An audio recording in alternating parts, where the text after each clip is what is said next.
Hello YouTube, we are back with some match commentary for you all. These were filmed over at Sully's Abode, one of our locals places that we go to each week. We've got Jose playing his Armour Rush deck from last week on the left, going up against Cooper playing a very interesting Lilith Loop deck, or Lilith Mill deck, I guess, if you want to put it that way.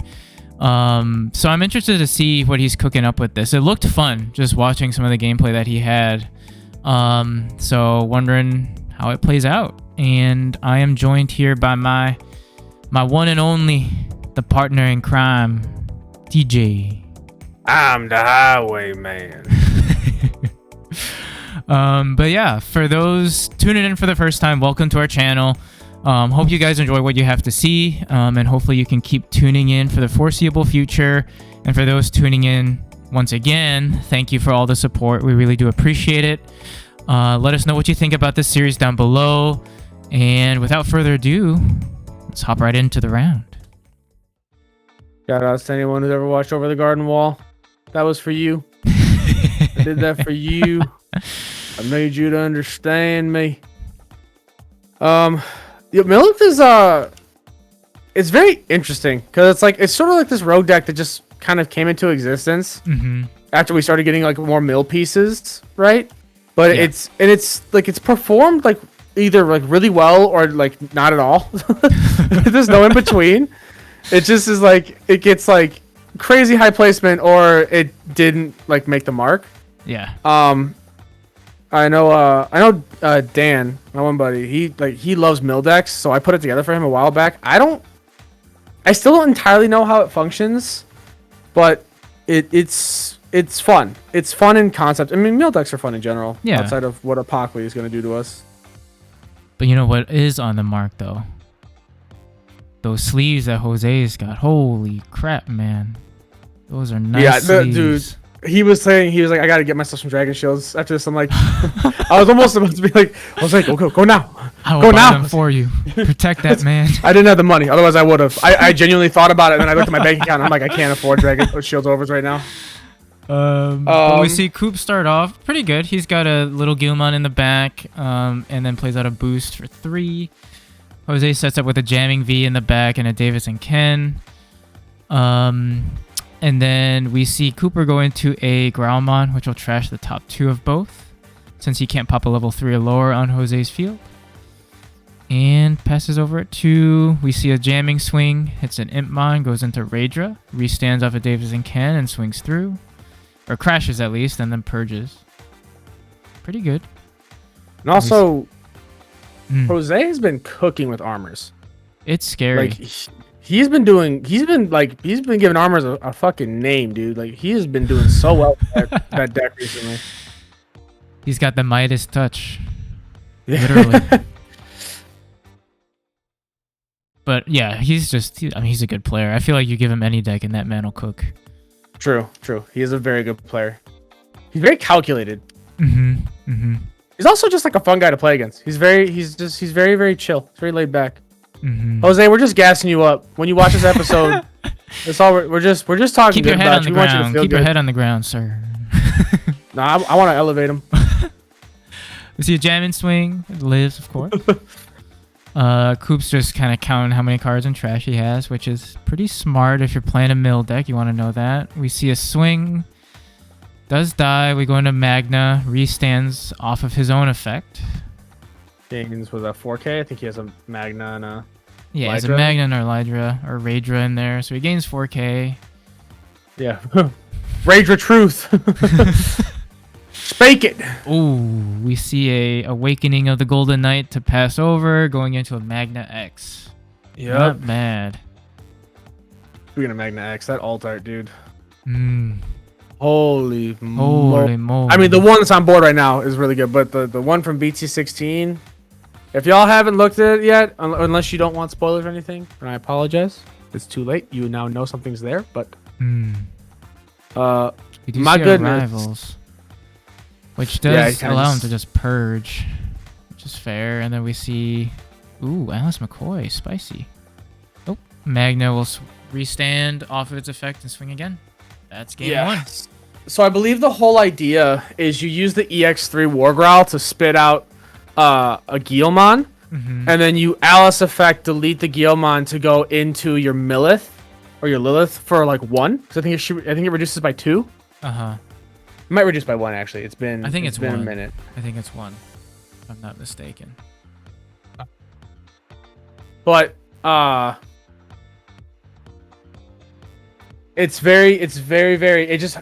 makes it so that you gain memory ideally off of going into Lilith.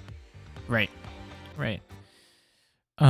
Which lets you kind of ramp up with your Milith plays of just continuously looping shit along. But we see Jose start off game 2. He goes into a magnet in the back. Cooper's kind of setting up his trash again.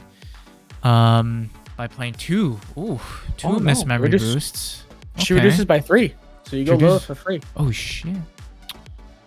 Well, look at that. We see a fire rocket, so we'll be swinging for 2 checks. Does end up crashing to a war grout.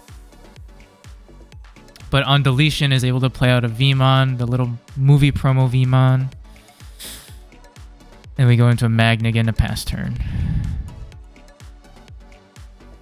So, I mean, I think the one thing that mill decks do struggle with, particularly in like today's meta with like such high tempo decks, is just speed, right? I mean, yeah, you need to set up your trash ID like perfectly. You're waiting for that like perfect combo play, but sometimes your setup takes so long that you never actually get to pull that play off, which can be rough. Yeah, it's hard because they like sometimes you will hit that stride, right? Where you'll just you'll see everything and you're just good to go. Yeah. But more often than not, it does play out where you're taking too long to evo and find pieces. You're not milling the deck fast enough. Like the perfect world of this is that you're going up against a deck that you mill out the pieces they need to do their combo, so they can't have that level of aggression against you. So you're fast enough to stop them from making their plays. But for certain decks like Armors, like Cross and Hunters, like a lot of these decks that like can play very, very tactically with like not needing to have like a full combo set up in their hand, they find ways to make it work a lot easier. But Coop's able to do what you were saying, was have a Guilmon out, use Alice's effect to go into Milith for reduced cost. Milith's effect returns an option. I think what also helped him out a lot too is having getting that early miss mem boost out, so he could kind of get enough memory to do what he wanted to do this turn. Yeah. Ooh, a ruin. Ruin's pretty good against Armor. It stops that Vmon from being able to push up. And he was able to keep turn because he went Lilith for free, so now he can swing. I wonder if he just swings. Yeah, he swings at it, and then end of attack can delete himself to delete the Magna. Then the Vmon will die because it's too low on DP. And he's able to hatch as well, which isn't bad either. Goes into a Gil. Not bad. Not a bad turn. Yeah. No, he stays. I mean, as ideally, he doesn't care how big security gets. That's fine with him. He doesn't mind about it. All he needs to worry about is how low he can get Jose's deck. Because I mean, we're starting to see that deck pile up over there, or the trash pile up over on Jose's side. It's starting to look a little bit taller than the rest of his deck right now. So Jose does pass turn, cracks the training to go into a Growlmon, trashes 2 from both players. We'll go training again to go into War Growl. Both players will trash top 3. Oh.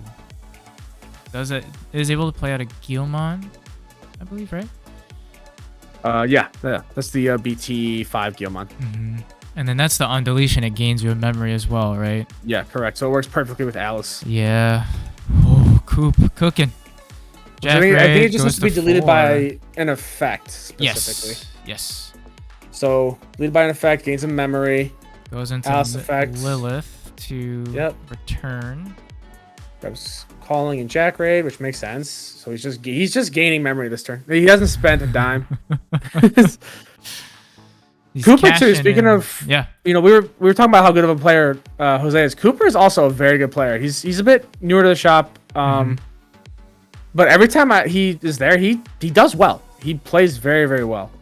I have not had the opportunity to play against him, but yeah, the matches that I've seen him, he looks very, very calculated. You know, like you can hear him kind of talk plays out to you, and he's very good, very, very good. He's very, very, very intelligent.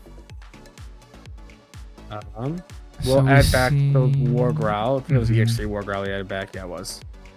I think he's got to be a little bit careful here too, though. Yeah, because he's only got 3 cards left in deck, so Jose's got a decent amount.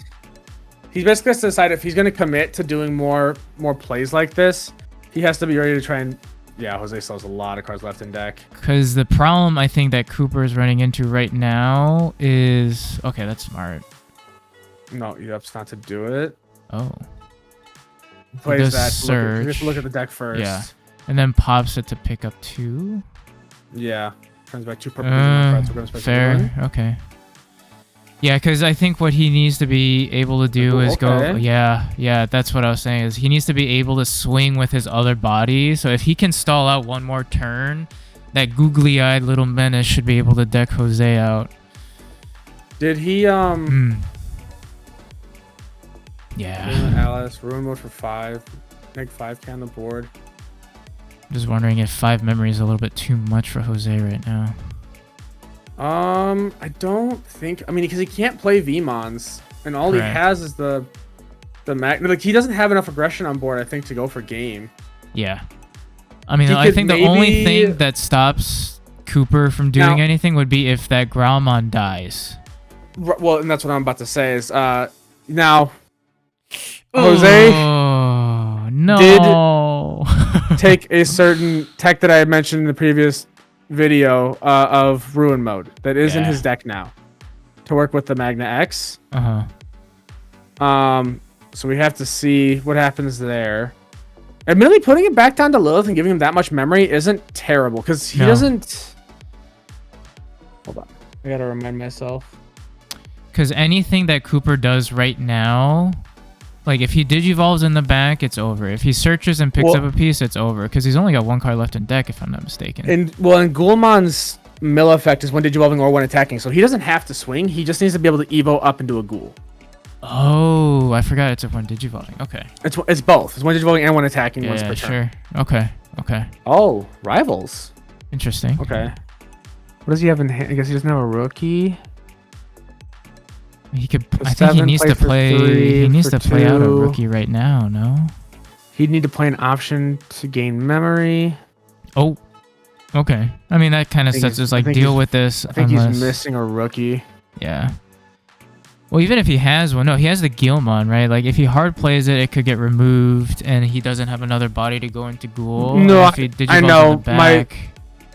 My point was more so that if he had the rookie, he might have had the ability to gain enough memory to like keep turn. I'll just keep digivolving on top. Yeah, because to just finish Jose off with mills. Ooh. Yeah. Next thing what he wants to do. Did he gain the memory off of playing the rivals? I don't think he did. This is an interesting end. How's he gonna do? What's he gonna do here?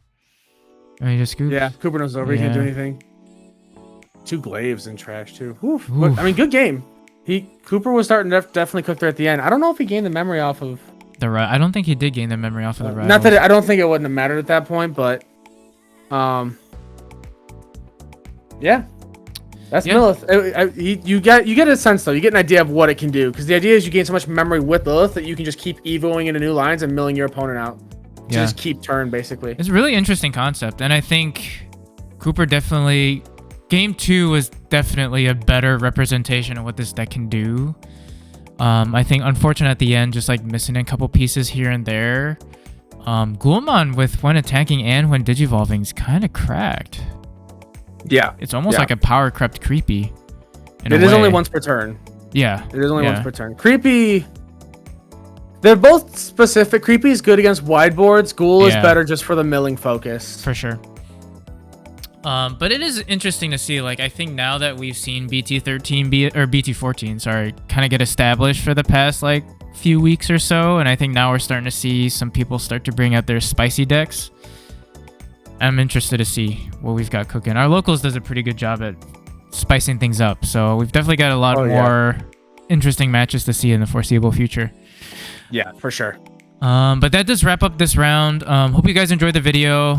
Let us know what you guys think. Let us know what else you would want to see from our channel. I know we've been focusing a lot more so on match commentary, but we should have a couple deck profiles out for you next week. If there's anything else you want to see, let us know. We'll probably get a reaction video as well to the new ban list that's dropping on Monday, so be on the lookout for that. I forgot about it. Shit.